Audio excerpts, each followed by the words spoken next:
Halo vlogger, selamat datang kembali di Hani Video Channel. Pada video kali ini saya akan membuat tutorial cara memperbaiki klakson Grand Livina yang mengalami mati atau putus. Ini Grand Livinanya yang serinya non airbag, klaksonnya mati.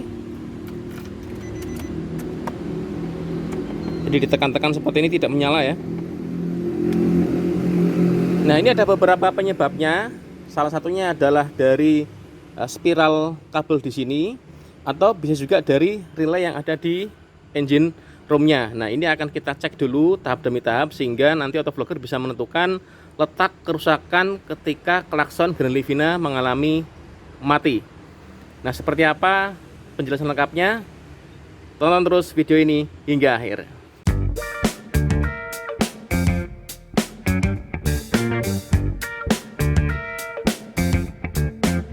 Untuk mencari sumber kerusakan, di sini saya memerlukan alat bantu karena untuk sistem kelistrikan kita tidak bisa mengira-ira untuk mengetahui di mana kabel yang putus ataupun juga sekring dan relay yang mengalami kerusakan. Saya menggunakan multitester di sini yang bisa kita gunakan untuk DC voltnya dan juga ohmmeternya. Dan juga di sini saya menggunakan test pen DC yang nanti dia akan menyala ketika ada tegangan yang mengalir. Nah, kemudian untuk langkah pertama yang paling mudah adalah kita mencari komponen dalam rangkaian kelistrikan yang bisa kita periksa dengan mudah, yaitu di sini adalah fuse dan juga relaynya. Nah, di sini di depan aki ada semacam box untuk penempatan relay klakson dan juga fuse dari klaksonnya. Di sini ada tulisannya, akan saya tunjukkan. Ini ya, ada tulisan 10 ampere untuk horn, ini berarti untuk fuse-nya 10 ampere, warnanya merah. Dan juga ini box untuk relay dari hornnya atau dari klaksonnya ya. Jadi tidak akan tertukar karena ada petunjukin di sini. Berarti kalau sesuai dengan diagram ini, maka fuse-nya adalah yang sebelah tengah ini, yang berwarna merah 10 ampere, dan ini adalah relay dari klaksonnya. Nah, kita cek dulu fuse-nya apakah ada tegangan standby di sana. Saya menggunakan bantuan test pen DC. Ini saya pasang ujung probe-nya yang ada capit buayanya ke negatif seperti ini. Kemudian saya letakkan ujung probe satunya ke fuse-nya. Ini harusnya menyala ya. Nah, ini menyala biru, berarti ada tegangan standby di sini. Dan satunya lagi juga menyala biru. Berarti kita putuskan bahwa fuse-nya tidak mengalami putus atau kerusakan. Berikutnya kita berpindah ke relay klaksonnya. Ini saya tunjukkan bagaimana cara melepas relaynya ya. Di sini ada semacam pengait. Ini kita tekan, kita dorong ke dalam sana. Kemudian ini kita goyang dan relaynya bisa terlepas ya. Ini ada 3 terminal, yaitu 1, 2, dan 3 ya. Cuma ini sepertinya gambarnya tidak sesuai dengan peletakannya ya. Jadi kita membacanya seperti ini kurang lebih ya. Jadi 3 ini adalah yang ke klakson, yang 2 ini adalah standby positif dari baterai dari fuse 10 ampere, yang 1 ini terhubung dengan kabel spiral atau dari switchnya ya. Nih, saya harap bisa terlihat di layar autovlogger ya.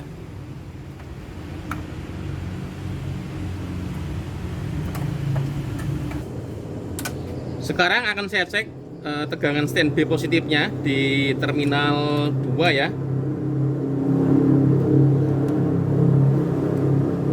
Jadi ini terminal 2 ini. Nah, menyala biru ya, berarti ini standby positif. Kemudian ini adalah terminal 3 yang terhubung ke klakson. Ini kalau saya hubungkan dengan jumper antara terminal 2 dengan 3, ketika klaksonnya tidak putus atau tidak rusak, dia harusnya menyala ya. Nah, berarti klaksonnya tidak mengalami kendala.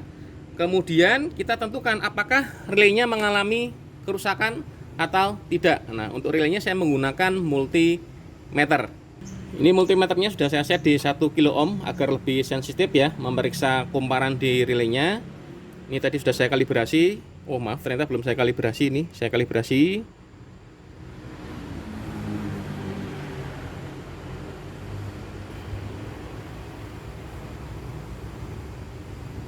Nah, sudah ya di posisi 0. Kemudian kita periksa antara terminal 1 dan 2 ini ya. Di balik ini juga sudah ada gambarnya. Ini ya. Nanti autovlogger bisa melihat di dalam relaynya ini ada tulisan 1, 2 dan 3 ya.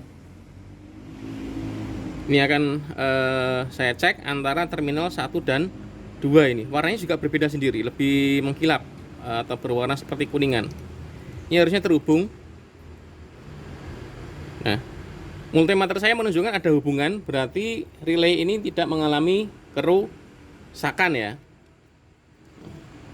Jadi 1 dan 2 tidak putus untuk kumparan elektromagnetnya di dalam relay ini. Jadi ketika 1 dan 2 ini mendapatkan tegangan dan massa, dia menjadi magnet, maka menarik kontak poin sehingga standby positif dari terminal 2 ketiga akan terhubung dan menyalakan klakson. Setelah dipastikan pada rangkaian relay fuse-nya tidak mengalami masalah, berarti kita putuskan bahwa kabel spiralnya mengalami masalah ya, yaitu putus. Nah, ini akan kita lepas. Caranya saya menggunakan beberapa alat, yaitu kunci shock 19 dan juga obeng min sama obeng plus yang bisa dibalik-balik begini ya. Sini ada lubang, ini kita tekan ke sana.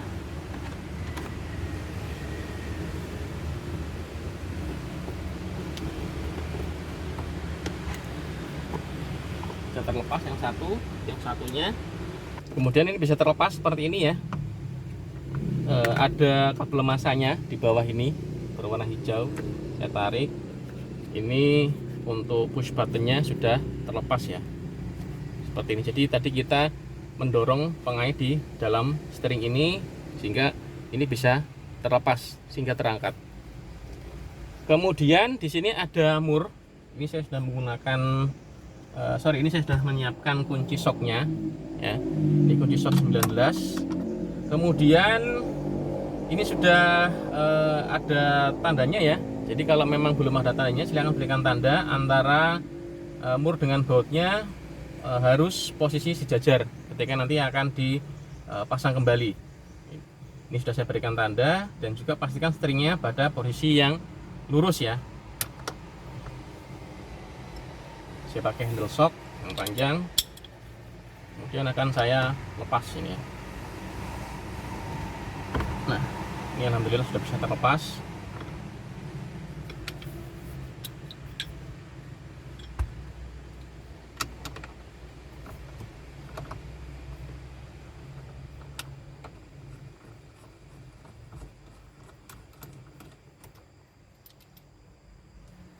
Ini sudah saya berikan tanda ya, ada semacam spidol ini segaris dengan bagian tengah dari as steeringnya ya, di sini. Kemudian ini digoyang-goyangkan,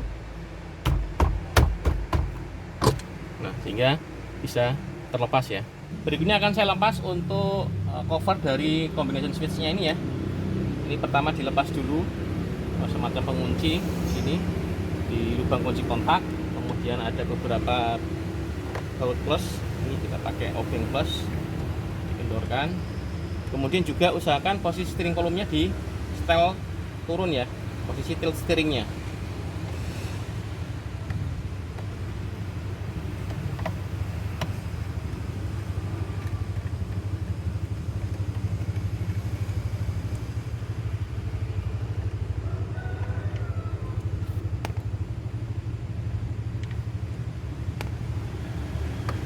Ada baut ya.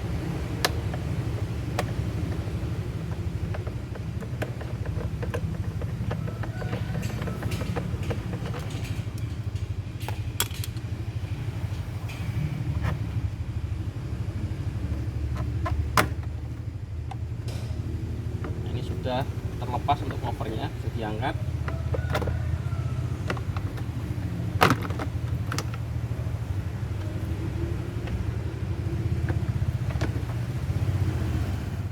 Ini sekarang akan saya lepas combination switch-nya.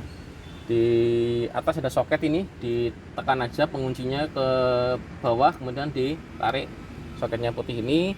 Dan juga kita lepas untuk rangkaian combination switchnya ya. Ini ada dua baut pengikat pakai obeng plus.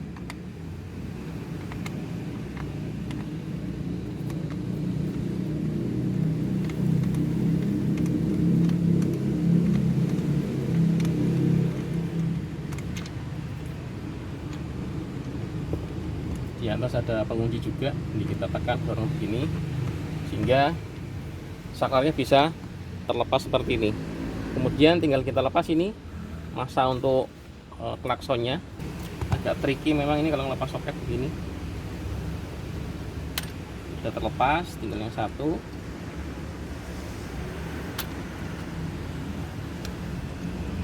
Sudah terlepas combination switchnya ya. Kemudian cara mengetahui apakah posisinya ini sudah di tengah atau belum, ini caranya kita putar ke kiri atau berlawanan dengan arah jarum jam sampai mentok ya. Nah, ketika sudah mentok begini, diposisikan pada posisi tengah searah jarum jam. Ketika sudah di tengah, diputar searah jarum jam sebanyak 2 kali. 1, 2. Nah, ini insya Allah posisinya sudah berada di tengah-tengah sehingga tidak khawatir spiralnya akan putus ketika setirnya diputar mentok ke kanan ataupun juga ke kiri ya. Setelah ini terlepas, akan kita lepaskan untuk switch dimmer dan juga switch wipernya ya. Di sini ada penekannya begini, tinggal ditekan aja. Nah, ini tertarik. Ini saklar untuk dimmer, ini saklar untuk wipernya. Nah, ini sudah terlepas ya. Dan saya akan mengganti rangkaian yang ini kabel spiralnya. Dan saya sudah membeli part penggantinya ya. Ini serupa tapi mungkin tak sama ya. Ini versi KW-nya. Saya beli di e-commerce ya. Nah, penampakannya sama. Ini yang untuk seri tanpa airbag ya. Ini sudah terpasang begini. Akan saya coba tes di steering kolomnya ya. Ini ada pengamannya sehingga ketika ini belum dilepas ini tidak bisa berputar karena ini sudah diposisikan pada posisi tengah. Ini akan saya pasang combination switchnya. Dipasang yang kuning dulu, masuk, kemudian yang abu-abu.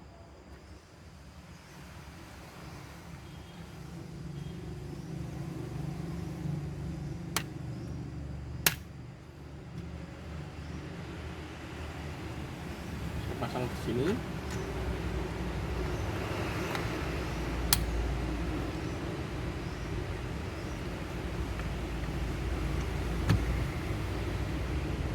Ini dicoba dulu untuk kabel masanya ya sebelum dipasang steering knob-nya. Bunyi ya. Berarti kabel spiralnya normal dan sudah bisa kita rakit kembali rangkaian steeringnya.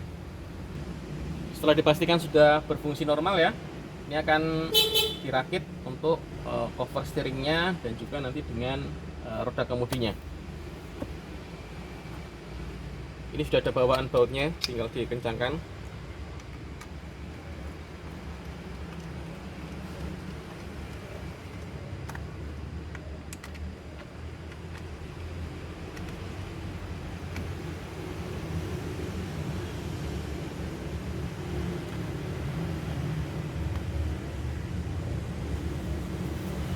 Jadi sudah saya cek untuk fungsi lampu dimmernya bisa ya.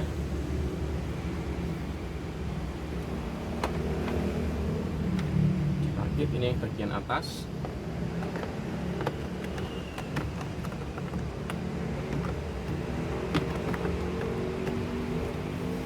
Ini bagian bawahnya.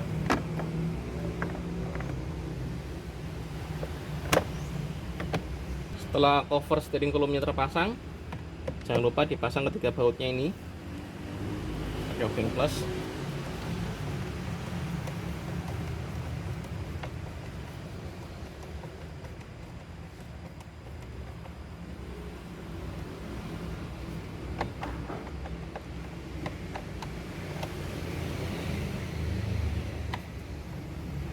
Kalau sudah, jangan lupa dipasang untuk penutup lubang kuncinya. Kemudian dipasang untuk steering wheelnya.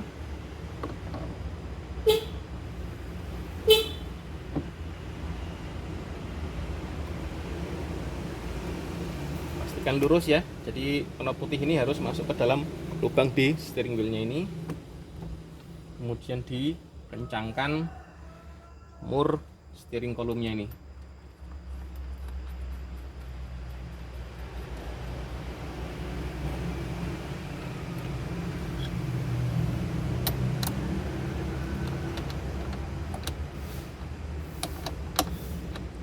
Kalau sudah, kita kencangkan pakai handle shock yang panjang.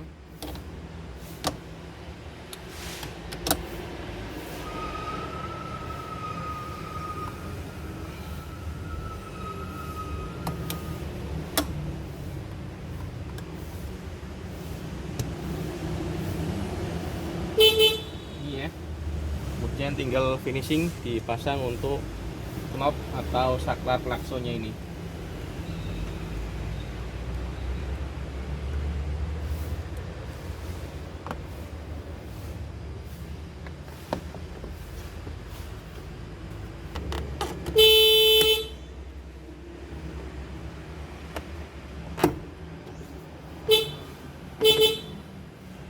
Ini sudah berfungsi normal ya, alhamdulillah.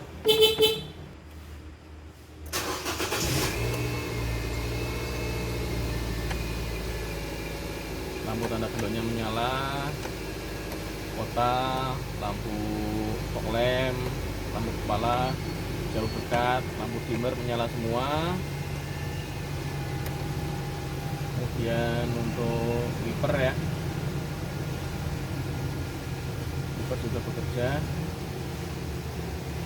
Oke, sip, sudah bisa berfungsi dengan normal. Oke, sekian dulu video tutorial kali ini. Semoga bisa bermanfaat bagi para autovlogger sekalian. Jangan lupa untuk memberikan like serta subscribe apabila autovlogger suka dengan video ini. Kemudian apabila autovlogger ingin mengetahui combination switch yang saya gunakan, saya menggunakan combination switch ini ya, yang saya beli di e-commerce. Apabila ingin tahu lebih lanjut, silakan bisa tinggalkan pertanyaan di kolom komentar. Terima kasih, selamat tonton hingga akhir. Sampai jumpa pada video saya selanjutnya. Salam autovlogger.